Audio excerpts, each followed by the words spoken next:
Robert Pattinson is joining Dune 3. Stunts finally gets an Oscar at the awards ceremony. Minecraft audiences are destroying theaters. Sinners opens to perfect scores. Reboots of Carrie and The Mummy have huge updates. There's so much movie news today. I can't wait to talk about it all. Tons of amazing trailers, too, and maybe a Star Wars horror movie in the works. Tony Gilroy pointed that out, so some interesting stuff today. But let's go over the box office, which is actually really good. Minecraft, all the boys are just showing up, throwing Slurpees and Icy everywhere. The videos are insane. Like, I get it. You're all excited. Someone brought a live chicken to a screening. No way. But people have to clean this all up. Yeah, someone's going to clean that up. Someone's going to clean it all up. I feel bad for the staff at movie theaters right now. But movie theaters are raking in the money. Yeah, I don't think the owners don't care. The owners are like, let them do it. Let them throw ices everywhere. Let them fight. Do you know how much an icy is? Minecraft fell only 50% after its massive opening with a very impressive $80 million second weekend in the domestic box office. In 2 weeks, it's already at $280 million domestic. It is by far the biggest hit of the year and looks like it could possibly be the highest earner for the rest of 2025. We'll see with the summer coming up, but this thing is start off with a bang, and it is still holding strong. It's moving faster than Barbie, too. Yeah. It had bigger openings than Barbie, which we remember was one of the biggest openings Warner Brothers ever had. This is top 3 for their entire filmography. And it's right in line with Super Mario Brothers. Insane. So next up we have Kings of Kings in second place with $18 million at the domestic box office. It's opening weekend. The Jesus film starring Oscar Isaac. Jesus film. How else do you say it? The movie about Jesus starring Oscar Isaac. And I feel like once Hollywood finds out that Jesus sells, they're going to turn him into a superhero. That's a big movie. That's huge. Yeah, that's 18 million. It's an animated feature too. Wow, 18 mil. So I think a lot of families probably want to go see that. So yeah, Oscar Isaac does the voice of Jay Christ. Very cool. He's got a really good cast of voice actors. The Amateur, third place with $15 million. It's doing really well, and I think that I'm surprised at this because I was worried that it wouldn't do that well. And it's a mid-range budget film, $60 million, so it's in really good shape to make a good profit for the studio. The audience score is much higher than critics score. The audience score on Rotten Tomatoes is 92%. Critic score is 63%. So audiences actually. What do critics even do these days? What do critics do? What do you contribute to society? This is it. It could have been better. You're so critical. They're so critical over pretty good movies, but then they are such shills for shit. Not quite my cup Slop of tea. comes out and they're like, "Oh my god, it's magnificent!" The Amateurs are really good espionage thriller that harkens back to movies that we love, like Bourne and Jack Reacher movies. And Jack Ryan movies. But it's not good enough for the critics. 63% do this movie kicks ass. It kicks ass. Go see it. What also kicks ass, which I thought was going to be a big hit. Unfortunately, it didn't quite deliver. It's a good opening for Warfare, A24's film from Alex Garland and Ray Mendoza. $8 million opening weekend against a $20 million budget before marketing. So it does have does have to do quite a bit of gaining.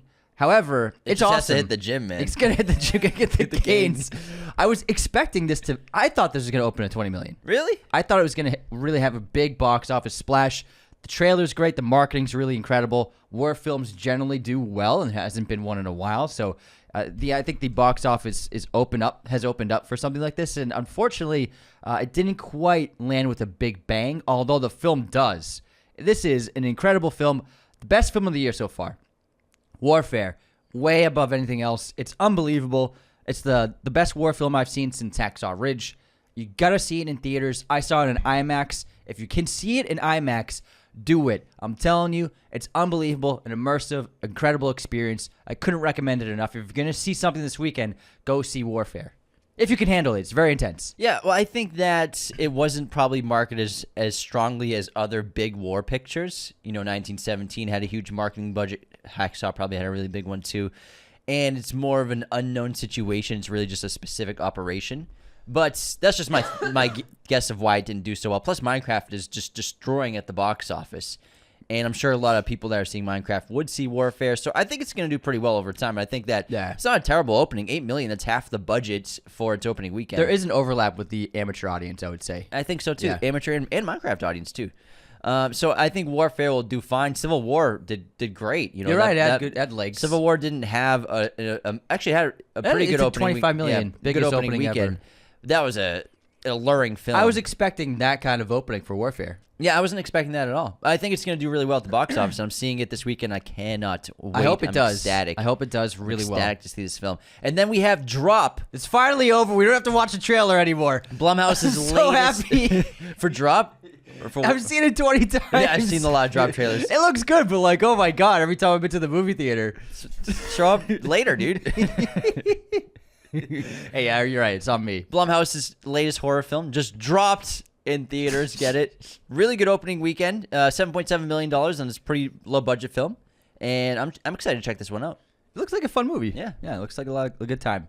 We have some projections for Memorial Day, which is always a big day in the world of cinema and box office. Right as the summer's getting going, Memorial Day this year in America is going to be May 26th in 2025. Two big releases are coming out: Lilo and Stitch versus Ethan Hunt. Ethan Hunt, not Ethan Hawke. I almost said Ethan Hawke again. So Lilo and Stitch versus Ethan Hunt. Lilo and Stitch versus Mission Impossible 8: The Final Reckoning. Lilo and Stitch has the edge with projections of $100 million opening weekend for And Disney. so this is a 4-day weekend, technically 5-day weekend when you count Thursday. And then Mission Impossible: The Final Reckoning has a projection of $80 million right now, which would be the franchise best. But again, that could change. They could both go under or over, and we'll see what happens when the day comes. Did you see the new Mission Impossible 8 trailer? Oh, yeah. I saw it in theaters last night. God. It's insane. It just opens with Tom on the side of a plane, a propeller plane. He's on a red one, so he has to get into the yellow one at some point. Mm-hmm. And they're just in this ravine against these cliff sides, just so close to the cliff edges. Yeah. I couldn't believe it. It's unbelievable. It's so good. And I think that sequence is going to blow everyone away. Got our first look at Milkchick in it, too. Milkchick's in it. He's like, what exactly is your plan? Yeah. Oh, man. I cannot wait. The new trailer looks incredible. The stunts look bigger than ever, and everyone's bringing their A game, and I cannot wait. But let's get to the biggest story of the week. This is really exciting stuff. A huge casting for Dune Part 3, a.k.a. Dune Messiah, the second book of the franchise, is happening with Robert Pattinson in talks to join this all-star cast. Most likely, he's going to play either Scytale or Edric. Is that a Pokemon? It was. Scyther? No, I think Scytale or something like that. Psyduck. There's Psyduck, Scyther. I think Scytale. Yeah, anyways. But Scytale and... Sounds like a Pokemon. I'm sorry. Scytale and Edric are the two like big villains in the next book that I would guess he would play in terms of a villain role, especially with his, his status. So he's going to play a big character. And both those characters are involved. Listen, guys, I'm not going to spoil Dune Messiah, but I'm going to set up sort of what the movie is in a way. Messiah. Messiah. Sorry, it's the Boston accent. Messiah. Dune Messiah. No, not pizza.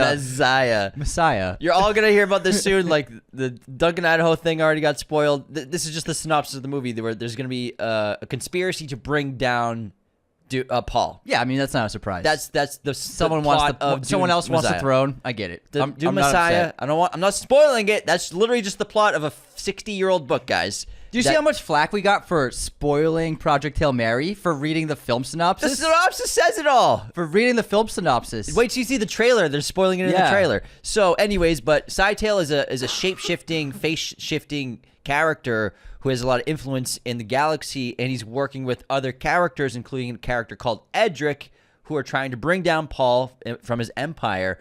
And the interesting thing about Scytale, again, he's a shapeshifter, sort of like Game of Thrones, the face dancers. Okay. What are they called in Game of Thrones? They have no name. Okay, but they're face dancers in Dune. Okay. I can't remember what they're called. Like, what's her name becomes one. Then the faceless assassins or something. Yeah, Arya becomes one. Yeah. Which is really cool. And then... The nameless assassins, I think. Something like that.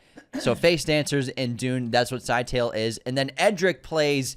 If you've seen the original Dune or read the book, there's these amphibian-like characters who are always exposed to spice, the Guild Navigators. And so Edric is a Guild Navigator, fish person, basically. In a tank in the books, but in the movie, in the original one. But if you remember in Dune 1, when they're doing the Herald of the Seal, the Herald of the Change, we saw a shot of characters with those gas masks with the orange mist inside of it, which we can assume was the spice. Guessing those are the guild navigators in Denis Villeneuve's world. Audiences weren't ready to see that. Yeah, I don't think so either. Yeah, Denis was like, we don't need to show them. Yeah, so the thing with Edric is I wonder how they're going to approach it, because I don't imagine Denis is going to go with the approach of an amphibian character swimming in a giant tank of dust. He already put into his version that they are, upright and still humanoid. Yeah. And not like completely changed, because the exposure to spice has changed them physiologically and biologically. So that's why they have they're like amphibians and lizard type But we didn't people. see their faces. Yeah. They're just inside. I think they were like, we'll figure it out when we if we make Dune 3. It's going to look like Koopa in Super Mario Dennis Hopper. I anticipate they're not going to go too far into that direction of an amphibian being. Maybe little flourishes of it. I don't think it'll fit the world You're that saying they create. subtle rather than full-on lizard people? I don't think it'll fit with what they've done. Hey, why not, man? I want some lizard people. But look up some art. It's really cool of Sidetail. And you see And one Edric. in the David Lynch film. You see one. Exactly, yeah. There's multiple. And they're pretty gnarly in the Lynch one. I mean, this cast, Denis just loves casting the hottest actors alive. Hottest, most talented people alive. Yeah, this would be fun. That's who are in his movies. First, Chalamet went up against Austin Butler. Now he's going up against Pattinson. And Florence Pugh's going to be in Who's it next? again. Tom Brady? All right, next up. Speaking of Pattinson, we'll just stay on him. The Batman 2. Some news about this film. Apparently, and this is just what people are reporting, the script is not finished yet. What are you doing, Matt? What have you been doing? I wonder if it's a situation of rewrites of... It's got to be. Maybe he had multiple versions of the script that he was happy with, but then the studio wasn't happy with it. But then they're sort of seeing the changing of culture, because the first movie came out so long ago. 2022, he wrote that in 2020, 2021. And so culturally, what Hollywood's putting on screen has shifted quite a bit in the last 5-6 years. There has been a tidal wave of shift. So maybe they're changing things up that would have worked for them back then, but they think audiences wouldn't like now. Maybe, yeah. So maybe they're just doing rewrites, but it's pretty odd that it's taken this long to get the second script done, especially because they're supposed to film this year. I understand why the production's taken so long, because we've talked about earlier the strikes throughout Hollywood, delayed production, and then you got your cast who had things scheduled after the Batman 2 shoot, so they had to do their contractually obligated work after they had scheduled the Batman stuff. So then you got to wait for them everybody to free up their schedules. Understandable. But, yeah, it's weird that the script isn't finished yet. I find it odd. Maybe he's just... That's according to Deadline, though. Yeah, so. maybe he hasn't found it, but maybe it's not true. Anyways, let's talk about a huge, huge bit of news this week. Stunts, baby. The Oscars will finally introduce a Best Stunt Design Award at the Academy Awards. It will set into place starting in 2027 at the 100th Oscars. Nice. Really, really exciting news. The stunt community and stunties really make movies work. They are sort of like the invisible characters who do all the crazy, cool, fun stuff in movies, then sort of disappear into the ether. No one knows their names until now. Until, the last several years, there's been a lot of movies and a lot of talk and a lot of stunt people becoming directors, starting to bring attention to the industry and stunt performers and how important they are to every film that gets made.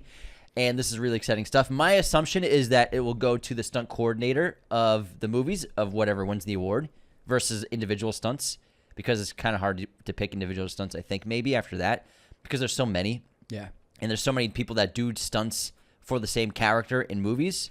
So my guess is the award will go to stunt coordinators of the movies that win. Tom Cruise should just break through the ceiling on the first presentation. The Last of Us Season 2 premieres tonight, everybody, on HBO.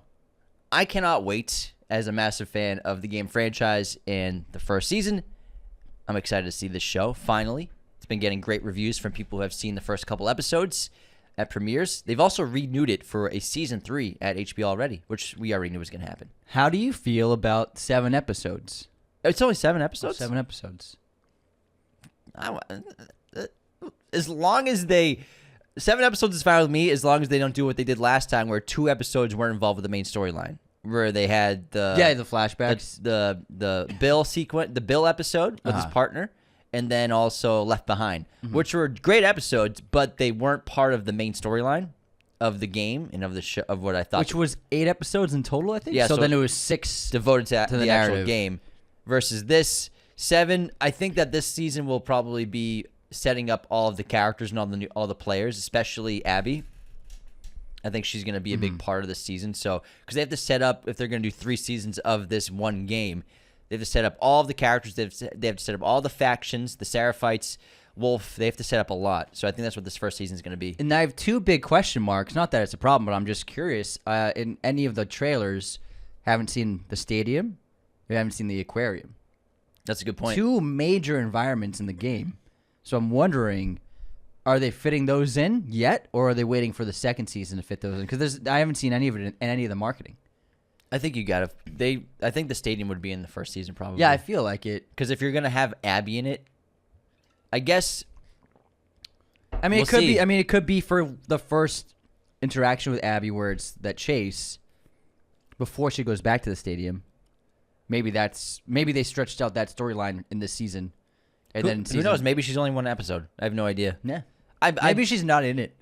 maybe the stadium's in it. They just haven't showed it. They're saving it. They're saving that bacon. Saving it. We'll see. We'll find out tonight. Starting tonight. Wow. Oh my God. It's like it flew by. It's already here. I didn't even know until I read this. All right. Next up, casting has begun for the Hunger Games: Sunrise on the Reaping prequel movie for Haymitch and his origin story in the world of Hunger Games. Elle Fanning is being eyed to star as a young Effie Trinket. Also, Karen Culkin's being eyed to play Caesar Flickerman, Oh, okay. who's the game show host of the Hunger Games. And then All right. the actor who's going to play Haymitch in They the cast him? prequel. Hold on, let me pull him up.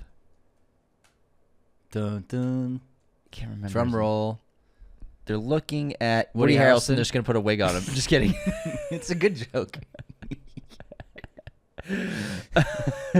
I can't find it. Maybe Anyways, they haven't settled. They on haven't made someone it yet. I'm sure they're going through a lot of actors. they haven't officially cast anyone yet. They're just eyeing people. But Just usually they that got means eyes on them. Usually that means that those people are gonna sign a contract. I'm trying to remember Effie and Haymitch. I remember they went way back, but she wasn't in the Reaping with him because only one person survives. So what is if she's so young? Is she part of the social media team? Was it? No, but isn't Effie? I don't think she was ever in. She's from the Capitol. Yeah, she's from the She's Capitol. from the I don't think Capitol. she was ever in the games. She must. Maybe she's. I don't know. I don't know what her role is. probably we'll find out. same thing, like reporter. Yeah, maybe reporter. Yeah, reporter. Social media. That's what she does. That's what she do. She's basically a reporter, and she's like the marketing manager of the Hunger Games. You Yeah, know, I think yeah. that's what it'll probably be her first year on the job. Okay, you're right. You're probably She's right. she's left college and she's ready to go. She's got her Starbucks. Plus, you could age someone like Elle Fanning up with hair and makeup. Yeah, You but I can mean, make she's in her look- mid-20s. Yeah. I think they'll be fine. Yeah. It'll work. Real quick, before we continue with even more news, like a couple of reboots and some Predator stuff, we want to thank movieposters.com for this awesome Sinners poster behind my shoulder. Movieposters.com is the best place to get to your posters. Use our code Raiders10 to get 10% off today, but also use our affiliate link at movieposters.com, which is in the description of this episode on YouTube, on the Spotify, Apple platforms, as well as even in our Instagram description. Just click that link. The top has our affiliate link. We get 10% commission. You get 10% off. It's a win-win, everybody. That poster looks really good behind you. Right? Lit up and Looks everything really with the good. backlight frame. Looks really good. Goodness. All right, next up, we have a couple of films that are being adapted into new TV versions. I want to hear your thoughts on this. Pride and Prejudice reboot coming to Netflix. A limited series for Netflix. Emma Corrin, Jack Lowden, and Olivia Colman will star, but it's an ensemble, so we'll find out. Who the hell's Jack Lowden, and is he playing Darcy? Let me see this guy. Yeah, he's playing Darcy. He's playing Darcy. All right, let's see this guy. I recognized him when I saw him, but Oh, he's in Dunkirk. yeah. Yeah. And I just saw him in The Outrun. He's a good actor. Yeah. I don't know. He doesn't seem to have that brooding that you need for Darcy. Darcy needs to be like brooding. All I just want to see the 20th anniversary. I don't care about this show at all. Yeah, I mean, I don't give a fuck. You want to know Because it's not going to be close to the original. It's not going to be. It's going to look like everything else today. The original looks so good. It's going to look like Bridgerton. It's so atmospheric, and I love the wide shots and romantic. The long takes. Exactly. They'll never be able to capture that. It's like Darcy coming out of the fog. They'll never be able to capture that again. In that, so Matthew McFadyen said he is very short-sighted. So during that scene, they shot him hundreds of feet away with he said it was like the longest lens he'd ever seen. And so when he was in that moment walking across the misty valley, he couldn't tell where the crew was because he couldn't see because he couldn't see. He didn't have contacts back then, and like he couldn't tell where anyone was. And so Joe Wright had like thrown up a bunch of flags and they were waving them for him so that he walked in the right direction. So if you ever see that shot, just imagine Matthew McFadyen's just trying to be like, I hope I'm going in the right direction because he couldn't see shit. Well, that's funny that you bring that up because something I've noticed lately in a lot of movies, because there's such great close-ups so often with all these great cameras, I see contacts so often. I see them a lot too. And it sort of takes me out of movies. If you do a close-up, you got to take contacts out. Especially a period piece. I've seen multiple movies in theaters. It's a period piece or it doesn't make sense. And I just see contact lenses on eyeballs. I'm like, take the contacts out, guys. And then they pull out a smartphone. It's just like... I totally agree. I see contacts every once in a while and it doesn't work in the context. And they really should be like, okay, gotta take the context out if we're gonna do a really close shot of your eyes. That's what I guess. I totally agree. But yeah, I'm not interested in watching a Pride and Prejudice reboot series at Netflix. No thanks. It was already adapted perfectly, so whatever, man. We got some Predator news. The first trailer for the Predator animated film has been released for Predator: Killer of Killers. This drops on Hulu on June 6th. It's a 3-part anthology that follows the Predator fighting Vikings, samurai, and World War II pilots. Looks cool. Looks pretty interesting. Finally got a Predator spaceship in action. Honestly, I feel like we should have got the live-action Predator vs. Samurai. That's what we should have gotten instead of, I think, Predator Badlands. Yeah, and I think this is really smart for the franchise. They're basically going Assassin's Creed with it. Mm-hmm. Different eras, different famous environments and cultures. So I think this is overall a win-win for Hulu and the Predator world. Looks pretty cool. There's some beastly predators in there. Very bloody. Very bloody. What's not bloody, though? Well, there's actually a little blood in this. The Phoenician Scheme. Yeah. We finally got the trailer for Wes Anderson's highly anticipated film, starring an insane cast: Benicio del Toro, Mia Thrippleton, Michael Cera, who looks perfect in a Wes Anderson world, Scarlett Johansson, Bryan Cranston, Tom Hanks, Riz Ahmed, Jeffrey Wright, Benedict Cumberbatch, Richard Ayoade, and probably a bunch of other actors. And it looks really great. Looks like Benicio is really the lead of the film and follows him surviving a plane crash, but also his daughter seems to be a main lead in this story as well. It looks great. I mean, just like any Wes Anderson film you watch, you're like, I don't really know what it's about, but we'll find out. We'll find out. He out Wes Anderson himself. Yeah. Eddington, though. Oh, yeah. Ari Aster's next film. Sorry, Ari Aster. Ari Aster's next film. I didn't say anything. Dropped its first images and poster. We got our first looks at Pedro Pascal and Joaquin Phoenix, who plays a sheriff in this film. Also stars Austin Butler and Emma Stone. Insane cast. Pedro's just in everything. I'm surprised he's not in the Predator film. It follows a couple stranded in a New Mexico town. And the poster is really interesting. It's of 3 buffalo bison. One is in the air upside down falling off a cliff. The other 2 are about to jump off a cliff, and it says, hindsight is 20/20. There's a little bit more to the synopsis than the couple stranded in a New Mexico town.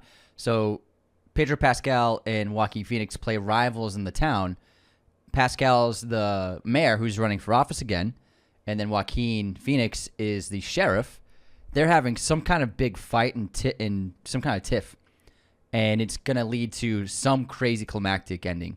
And Eddington is the name of the town, so it seems to have like a Fargo kind of vibe to it in a way.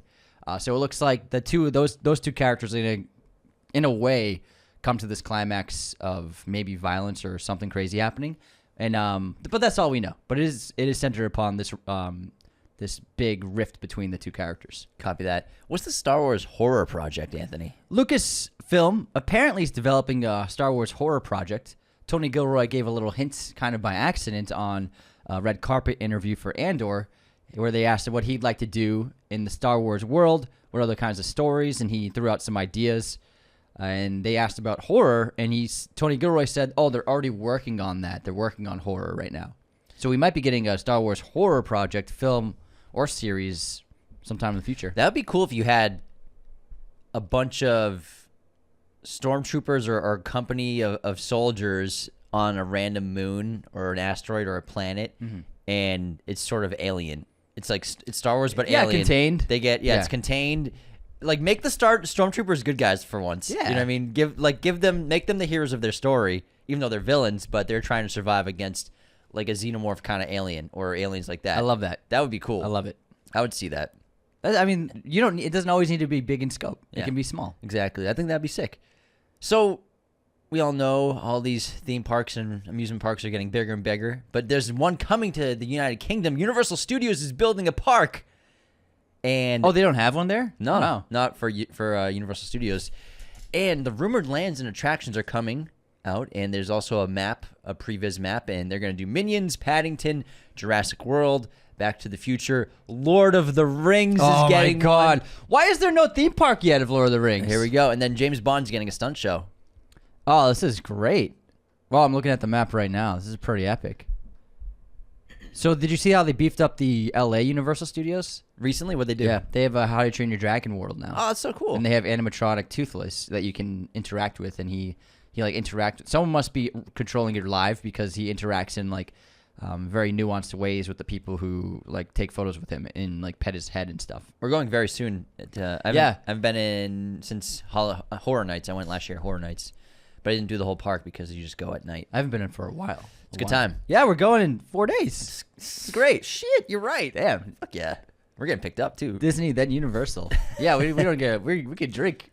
All right, we got a new look at It. Welcome to Derry. How you like this? How you liking this? There's just a couple stills. Yeah. There was a still of like a billboard poster. There's a still of a balloon with Pennywise hiding behind. And some other characters. It was a part of a sizzle reel. Was that what it was? Yeah, a little tease. They haven't dropped a really big look at the show yet. I don't know, man. We'll see. We'll see. I mean, Muschietti's involved. Was he producing? I think he directed a couple of episodes too. Yeah, well, I mean, Bill's playing Pennywise. That's the only reason why I would watch this show if Bill came back to be Pennywise. If someone else was doing it, there's no way I'd watch it. But I might give it a shot. I'll check it out. I'm sure it's good. HBO makes great TV. Yeah. All right, next up we got a new little look at Fantastic Four with a new look at their spacesuits in a teeny tiny teaser trailer. Little teaser. Still some more, just a little bit more, but not much. It sort of feels like a commercial for NASA's next big launch or SpaceX's next big launch, where they have the astronauts sort of doing like a marketing thing, and they're like standing on a podium in their spacesuits looking cool. So it looks sort of like a meta version of that. Maybe this is like what the world sees as a commercial for their upcoming flight. Yeah, it looks like the world will be watching on TV what we see in this for sure. Yeah. That's a good point. It looks like a TV studio. Yeah. But I'm hyped. It looks cool. And I also saw Joseph Kuhn was talking about his character, Johnny, who's always... From him and Kevin Feige's perspective, always said was a bit of a womanizer, so they've toned that down to make it more relevant to what people find sexy these days versus being the sort of hunky womanizer that he always is, like with Chris Evans' version. So Feige and Quinn decided what women find sexy now. That's what you're saying. Kevin Feige's in charge of what women find sexy. I don't know. I think that everyone thought Chris Evans shirtless in half that movie was pretty hot. I see that clip a lot on social media. Thanks, Kevin. I get it. They want to do something different. I get it. Times change. I'm just Anthony. joking around. Times change, Anthony. I'm just joking around, but you know what? I liked it when they're womanizing. I thought Chris Evans was hot. Yeah, I thought it was cool. Still is. I saw a great now he's nice. A screen test of Evans and Tom Holland when Tom Holland was testing for Spider-Man. Oh, cool. It's really cool. It's like a 1 minute long clip of them doing a scene, doing the airport scene from Civil War together. Nice. And it's really nice and really sweet. Yeah, I think I've seen that too. There's a Downey Tom one. flips into the frame and then they're yeah. they're doing their lines. It's really funny. And he's like pretending he's holding the shield. All right, we got a trailer from Apple TV for Murderbot, starring the other Skarsgård, Alexander Skarsgård. He's playing a robot again. He's playing a robot. He's typecast, this guy. And it's I don't know how I feel about this. It doesn't look that great. It's a sci-fi futuristic show where he's a robot that he's hacked his mainframe. So now he's free, but now he's hiding that he's free from everyone. And so he's been tasked to be the security detail for an exploration team of some kind to protect them. And they end up discovering that he is sentient now, and also that he's very handsome. And it's a comedy, but for me, none of the comedy really worked in this trailer. You know, I'm like 50-50 on this trailer, and I think if it's done right, it can sort of be a really solid weekly episodic adventure show, sort of like what Mandalorian was at first, when it was like every week they're getting in a different adventure, but then that show just like fell off a cliff by season 3. Damn, it did. Everyone knows season 3 Mando, see ya. But that show started off so strong, where every episode was a different kind of thing, a different adventure, sort of like Star Trek. And if they do it, I think if they focus on that, then it could be pretty cool. Like sort of so many of those sci-fi shows that were in the 50s and 60s, you know, or the westerns. I mean, I think it has potential, but I think the tone is a bit off. It didn't grab me. Come on, let it out, man. I just said that. No, come on. I feel like you're being a little nice. I am being nice. All right. But also, I'm saying like I'm saying what could make it work, in my opinion. All right. So if they do like, oh, this week this adventure against this monster, or this adventure against these people, I think that would be the strength of it, because that's what happened with The Mandalorian for me. Okay. Is it lost that charm of like the episodic, every week's a different adventure kind of serial. Yeah. If they turn it into a sci-fi serial, it could be cool. Yeah, it could be cool. I mean, I don't know. I don't think it could be cool. I don't think it looks good. But I agree. I'm sick of the AI stuff. I'm sick of AI robots hacking their AI, being good guys. Oh, it's so easy too. It's like where are the safeguards? Where are the safeguards of these AIs? It's just so interesting. But also Skarsgård doing a robot role again, and also what was his other robot role? RoboCop. No, he wasn't. That was Kinnaman. Oh, Joel Kinnaman. They look quite alike. They don't look in my anything brain. alike. They don't look a thing alike. They have zero features that are similar. They're both tall, They're blonde, tall and thin. No, I'd say Kinnaman's dirty blonde, brown haired. You're right. I'm sorry. They don't look anything alike. Okay. Anyways, I was wrong. I was like, the whole time you were talking, I was like, what Skarsgård robot movie is he talking about? I'm sure he played one at some point. Maybe in like a school play. He was like, I am a robot. Yeah, that's Sweden. Sweden. Swiss-made robot. All right, a teaser that fans are excited for is Peacemaker Season 2. They dropped a little TikTok, YouTube short teaser of John Cena out of costume for the most of the part. And then final shot is him in costume. It's a little 15 seconds. Looks fun. Looks good. Heavy action. He's embracing being a superhero. Yeah, not much to talk about though. But James, you found something about the Oceans movies and their update on Oceans 14. Please. So it's just gonna be Oceans. It's the prequel to them all. This is the one that's gonna be Margot Robbie and Ryan Gosling as the parents of Danny Ocean. Yeah. And so news is that it's still moving forward, even though there hasn't been much about it lately. And it's set during the 1962 Monaco Grand Prix, and the film follows a couple as they teach their children how to steal from the rich. So I don't know if they're going with like a Robin Hood approach here. Well, maybe not, because it doesn't say giving back to the poor. True. I mean, they do steal from rich people. They do. In every film. Yeah. So I don't know. It's a series or is it a movie? It's a movie. It's Margot Robbie and Ryan Gosling that are going to be in TV shows. And this is not going to be in theaters. Huh? It's because it says premiering on Max. Where? It says it. It says premiering on August 21st on Max. That's Peacemaker. Oh. Are you high? Yeah. No. There's 3 lines above the title for Oceans. My bad. Do you read down up? My bad. Ryan Gosling, my bad, and Margot Robbie do not do TV, Anthony. My bad, dog. They do not do TV. So it seems like it's still in development. We'll see. And I still never asked for this, though. I never asked for it either. Because the thing is, Oceans, what makes Oceans great is the ensemble. But also, I never envisioned that Danny Ocean was taught how to steal by his Same. parents. Agreed. I always envisioned that Danny Ocean was probably like an orphan, grew up on the streets, and that's how he became a streetwise thief. Started out as a hustler, self-taught. Yeah. I totally agree. I don't like it being a family profession. And then what? You do an origin story of their parents after that? During the Great Depression, Like- two people made it out scot-free. I don't love the synopsis here. I would rather just like don't have kids, just have Margot Robbie and Ryan Gosling be thieves, and they have a kid at the end of the movie, and it ends up being Danny Ocean or something. I don't know. I don't like that they're teaching their kids how to be thieves. Who does that? It's fucked up. I agree. I don't love passing down the mantle of being a robber. Because I agree. I always picture Danny Ocean as just a lifelong criminal. Yeah. Who's really smart and comes up with great plans but also like Oceans. You love Oceans because of the huge cast and everybody has a part to play. Maybe this will have a big cast. Probably, yeah. But again, what are the kids going to be helping? Yeah. If the kids are helping, then I don't know how this is gonna work. Kids want to watch Minecraft, not Oceans. It's also you shouldn't teach your it's sending a bad message. I'm sorry. I mean, it's gonna be sexy. We know that it's gonna be hot. But How do we know? Gosling and Robbie in 1962 in Europe? Yeah, but they have a family. I feel like they're gonna go Oceans mixed with Barbie here. The tone. No way. Yes. No way. 100%. I'm just putting it together as it's the Barbie leads.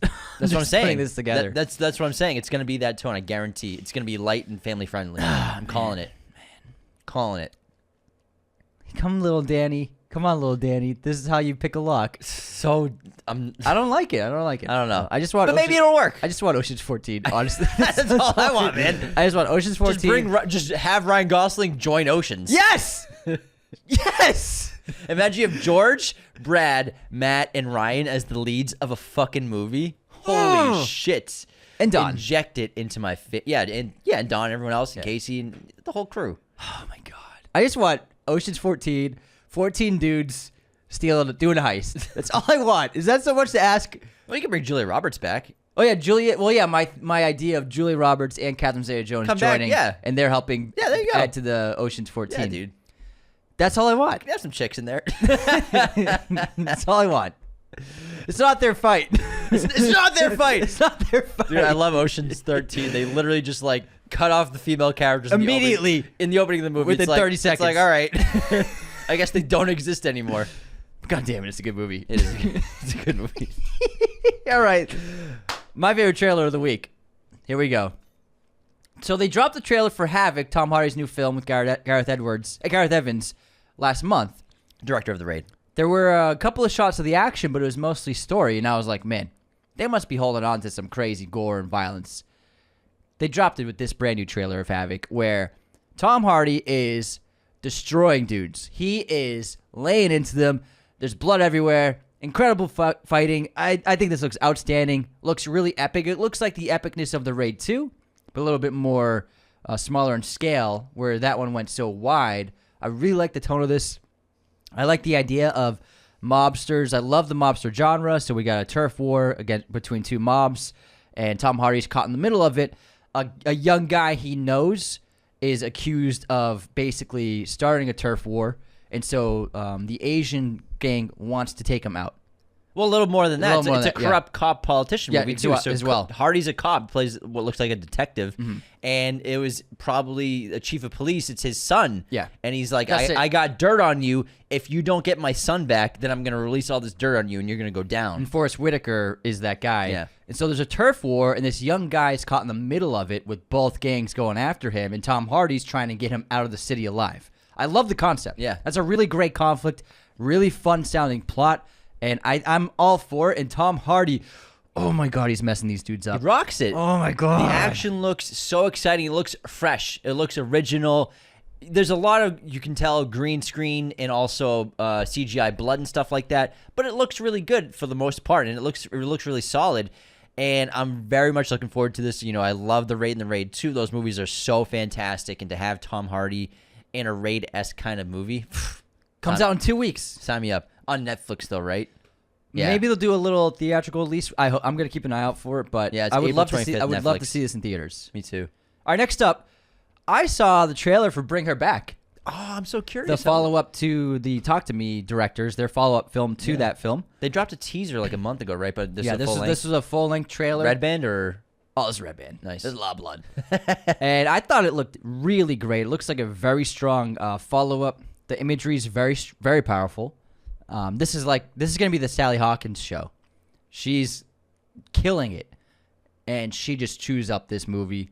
I think you can generally get the gist of the plot. This woman's trying to bring back her dead daughter, bring her back, and it's a cool plot idea. Yeah, and it looks really cool. I thought it was a really impressive trailer, and I can't wait for everybody else to see it.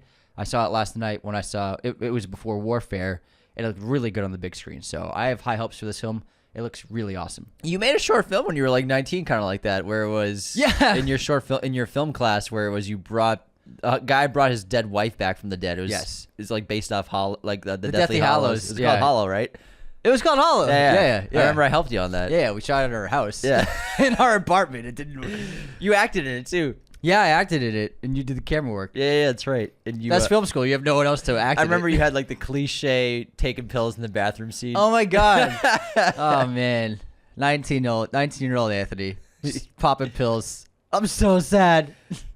So SNL, you just brought me back. I totally forgot about that. SNL is getting a British version of the show called Saturday Night Live, mate.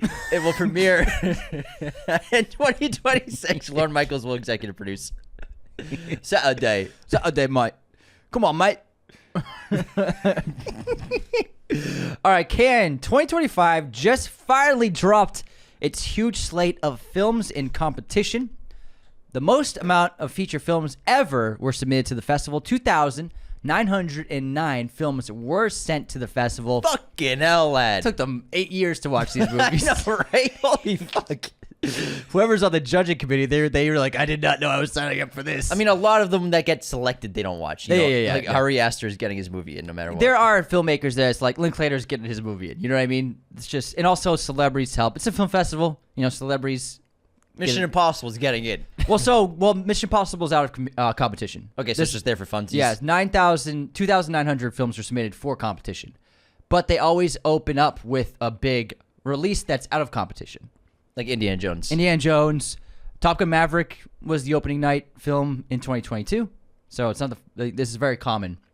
They just want to take photos with Tom. Yeah, and they do this out of competition as a way to celebrate movies, celebrate movie stars. It gets a lot of press, and it gives the festival something to start off well.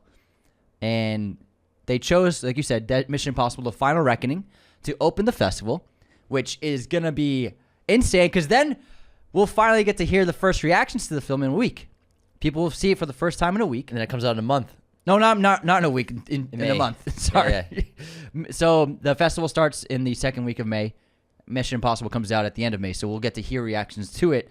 I hope it's going to be an 86 long standing ovation.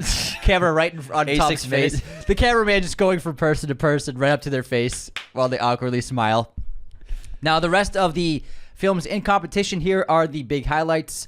Eddington from Ari Aster, Romeria from Carlos Simon, Alpha, Julia Ducournau, Urchin from Harris Dickinson, the actor, his debut film as a director. I think it's a short film. Oh, it could be, yeah. I can't remember. The Wave from Sebastian Lelot, Vie Privé, A Simple Accident, The Mastermind, Sentimental Value, Nouvelle Vague from Richard Linklater, his new film, Splitsville, My Father's Shadow, Scarlett Johansson's directorial debut, Eleanor the Great, The Secret Agent, Bono, Stories of Surrender, The Phoenician Scheme from Wes Anderson, The History of Sound, Once Upon a Time in Gaza, and then obviously Mission Impossible: Final Reckoning opening the film festival. There are other films playing, but these are just like the big highlights, and we'll obviously be looking forward to hearing what the film's going to be like. There is a cool grading system you keep track of, the way that films are graded by judges, and so you can actually keep like this running count of like what's seems to have the edge for best director or best film.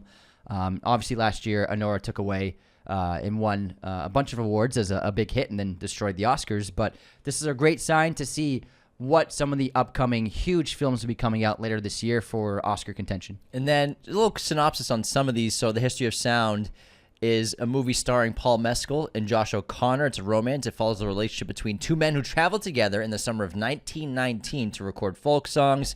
Linklater's Nouvelle Vague is a film that depicts Jean-Luc Godard's cinematic classic, Breathless. Oh, that sounds amazing. Yes. Then we have The Mastermind from Kelly Reichardt. It stars John Margot, Josh O'Connor, and Alana Haim. O'Connor's going to be at the festival quite a bit then. Follows an audacious art heist set during the Vietnam War. Sign me up. That sounds really cool. That sounds Pillion great. starring Harry Melling and Alexander Skarsgård. I just saw the first image of this yesterday. Described as a kinky queer romance that follows a man who becomes a 24/7 submissive for a handsome leader of a motorbike club. That should be interesting. Then we have ScarJo's directorial debut, Eleanor the Great, starring June Squibb, who was just in that comedy. I can't remember what it's called, of the older. Oh, the Vengeance one. Yeah, of the elderly woman with the scooter. An elderly woman who makes an unlikely friendship with a 19-year-old student in New York City. Splitsville stars. Conan called the two of them his two hall passes at the Oscars. Yeah, remember? that's My right. two hall passes. Splitsville starring Dakota Johnson, Adria Arjona, Kyle Marvin, and David Castaneda. Follows a couple on the rocks who decide to go into an open marriage that soon throws everything into chaos. So those are some highlights of synopses of films. Sounds like that'll be a hot film. Sounds like it, yeah. Steamy film. It's a hot cast. Lots of steamy films this year. Adria Arjona. Goodness. Very pretty lady. All right, let's move into Sinners. Ryan Coogler's upcoming film, which is poster right behind James, I can't wait to see this movie. has debuted with 100% on Rotten Tomatoes. Really great news. I can't wait to see this film very soon. It's also been revealed that it's the only film this year shot with IMAX film cameras, which are different from the IMAX digital cameras. IMAX film is still by far the highest quality format possible to make with a film. The next one to use the format obviously will be Christopher Nolan's The Odyssey. He uses IMAX film to just shoot family photos and family documentaries. Coogler did a really cool 10-minute film format breakdown with Kodak. It was shot on Kodak 65mm on IMAX and Ultra Panavision, the super wide. And if you watch the trailer, the aspect ratio is super wide, super wide, kind of like Ben-Hur. Same as Ben-Hur, but also the last movie to do this was The Hateful Eight. Awesome. This is wow. So he shot it on both formats. Combining the ratios, Nolan style. Yeah, but it depends on what theater you see it in. Gotcha. So copy that. And this is an awesome 10-minute breakdown that he did. This is like, if you're interested in film or filmmaking, especially cinematography, directing, whatever, the aesthetics of movies, this is a great 10-minute watch because Coogler basically breaks down every kind of format you can see in film, as well as all the different formats that Sinners will be released. Sinners will be released in. And so depending on the kind of theater you go to, you'll be getting the specific format film of that specific aspect ratio. So that makes sense because 65mm Ultra Panavision, the super wide format, that was invented when in the 50s when Ben-Hur was being made, as well as other films.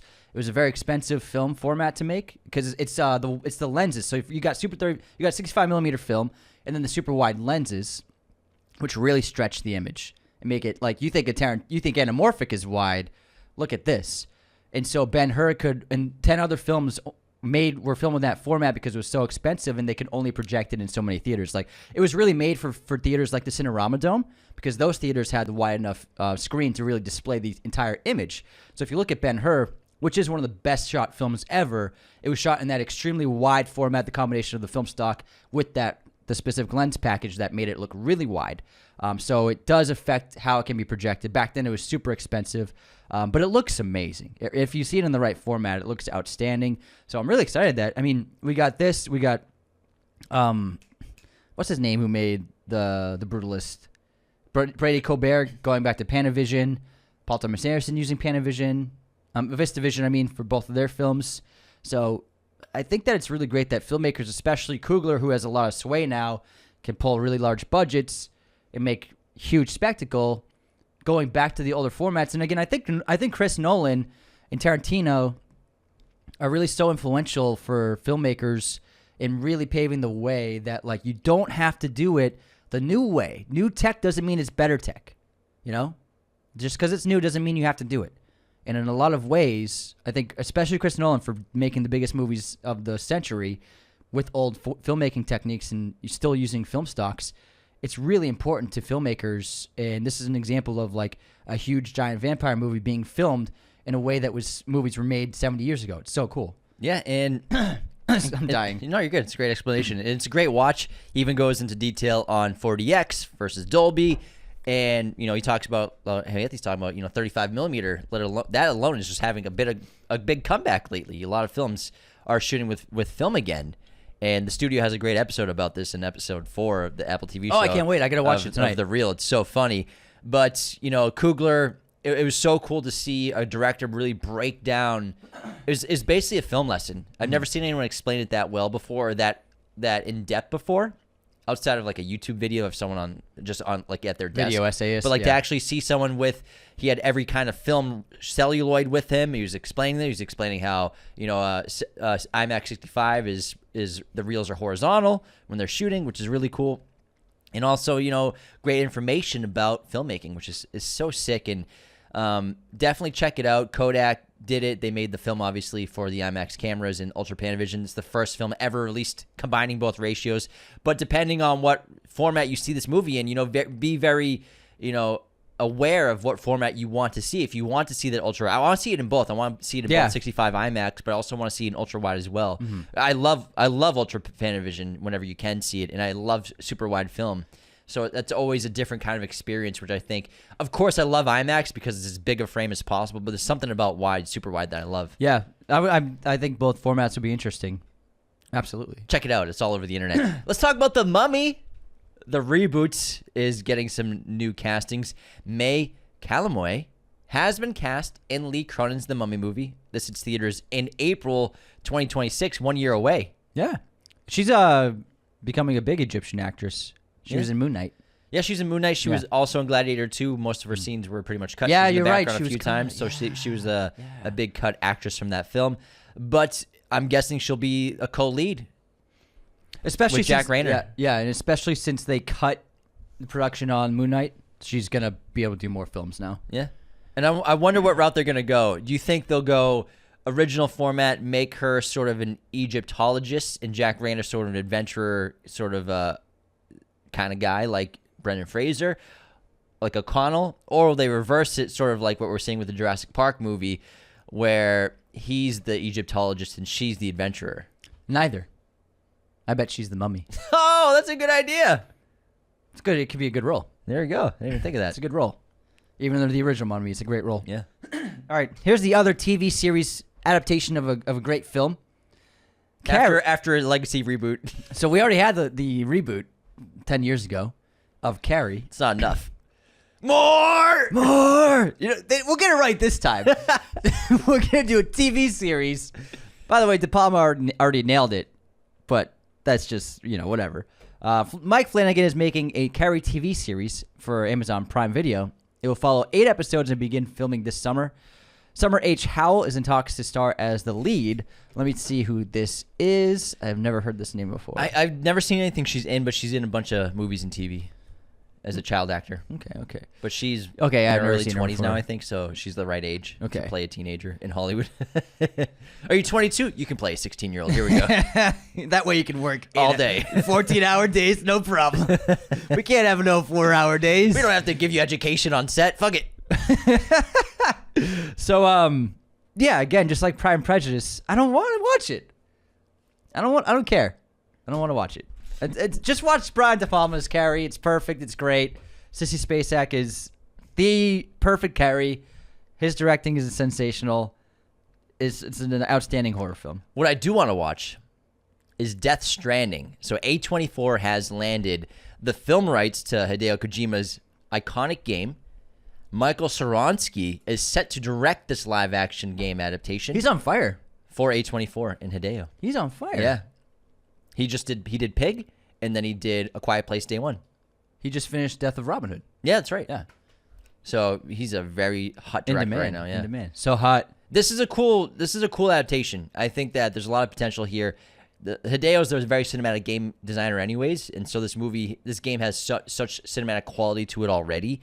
If it's done well, which I'm sure it will be, it'll be a banger. And then you can hire the actors. Yeah, I mean, you could. Yeah. You can get what's his name from Walking Dead back? I always forget his name. Fucking Leia Seydoux and what's his name? Look it up. It's good. What? Hold on. Oh man, I'm gonna be pissed at myself. Oh, what's I always his name? forget his name. Anytime now. Hurry up, HW. Oh no, Norman Reedus. Norman, sorry. Won't be a minute.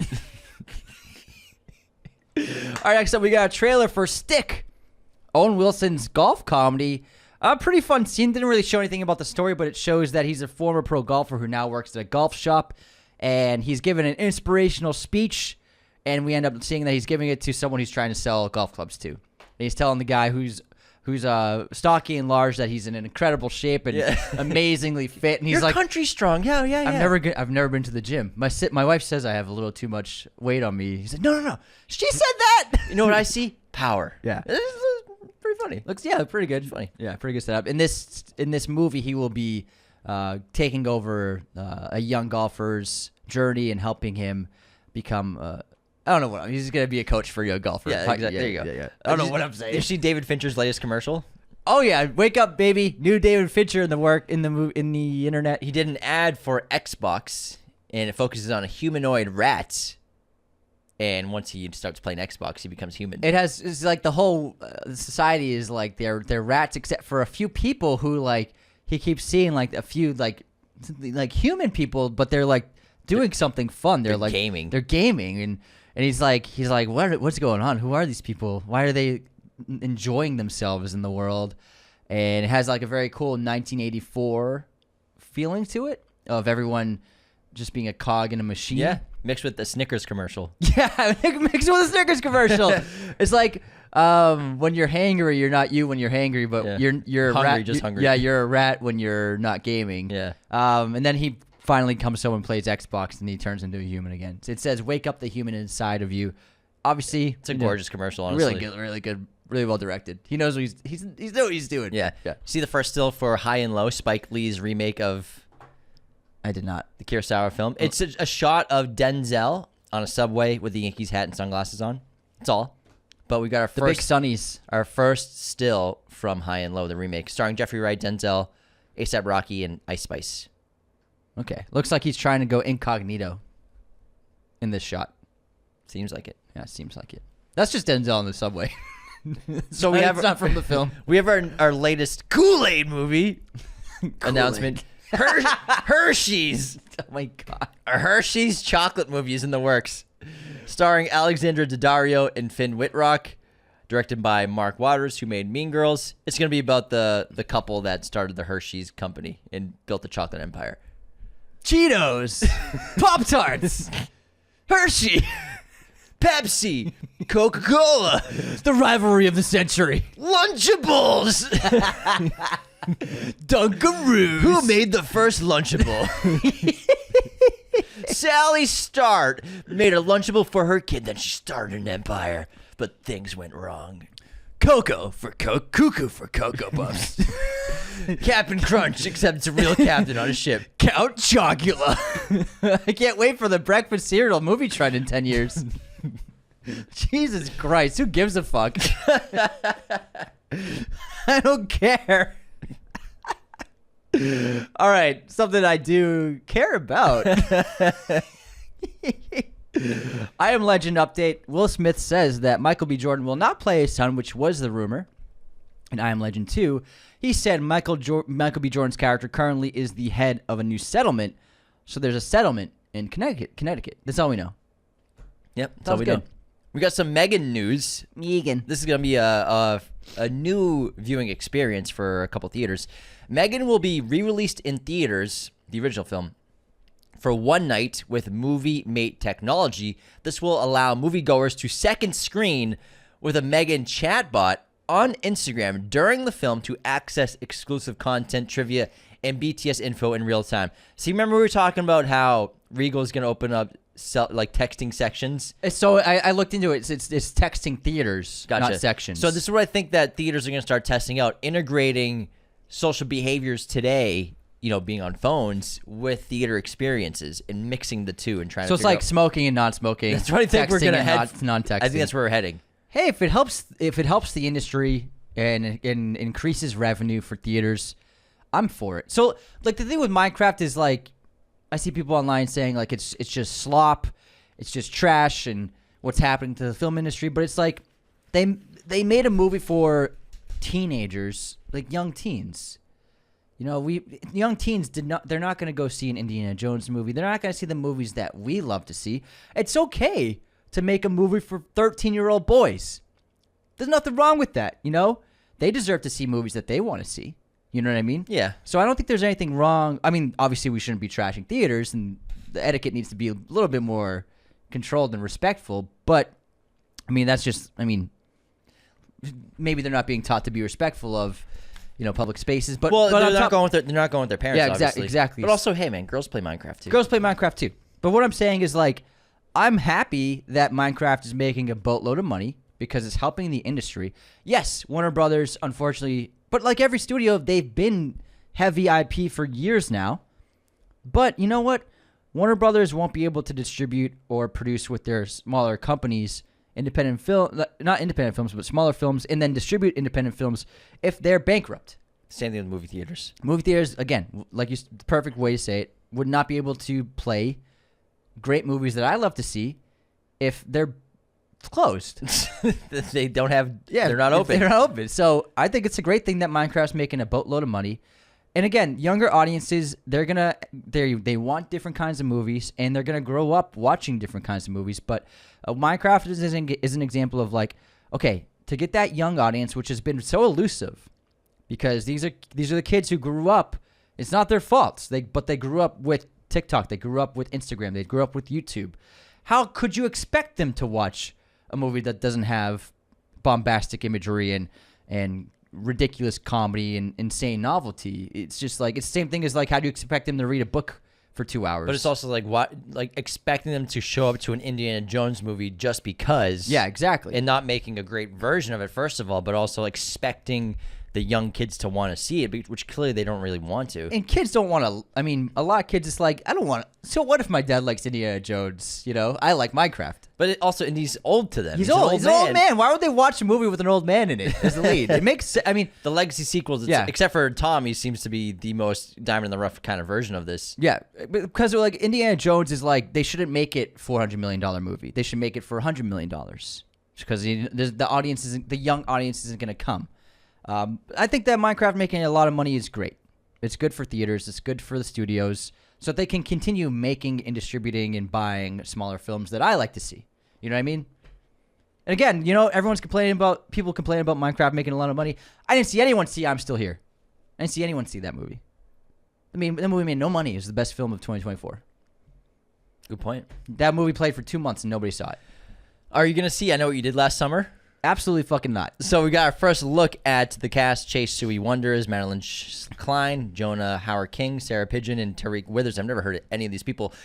In theaters, July 18th. It's the same movie. It's a shot of them looking over the guardrail that's been destroyed of a car that's crashed over the side of the road. So it's the same movie, guys.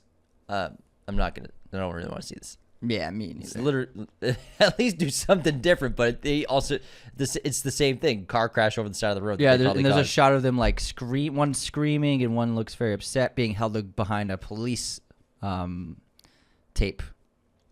Oh yeah, I see the image you're talking about. Yeah, same movie. Hey, does this shirt make me look gay? What about now? Scary movie.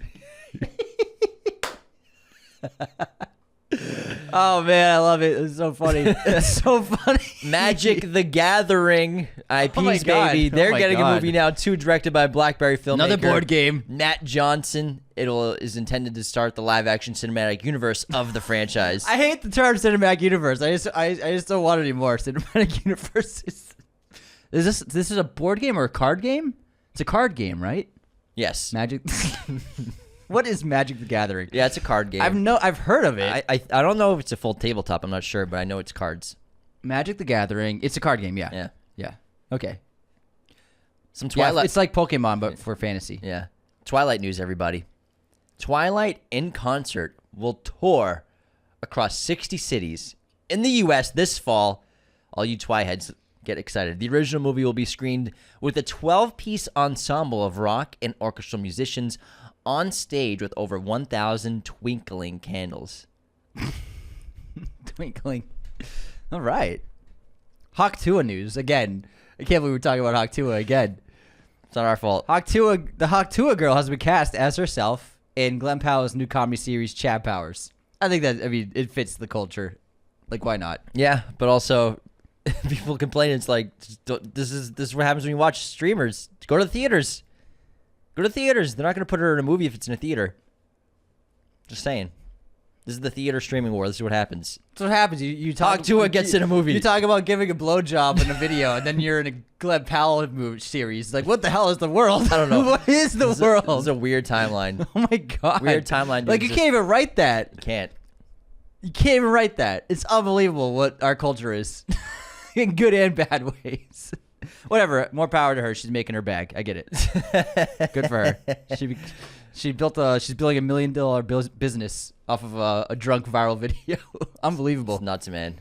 All right. Well, that wraps movie news. That's a pretty big one. Yeah. Again, go to movieposters.com with our affiliate link in the description and our code Raiders10 to get 10% off today. That commission gets us 10% of your order. Happy movie really daddies. Cool. Go to patreon.com/Raiders of Lost podcast to listen to this episode ad-free and become a patron today.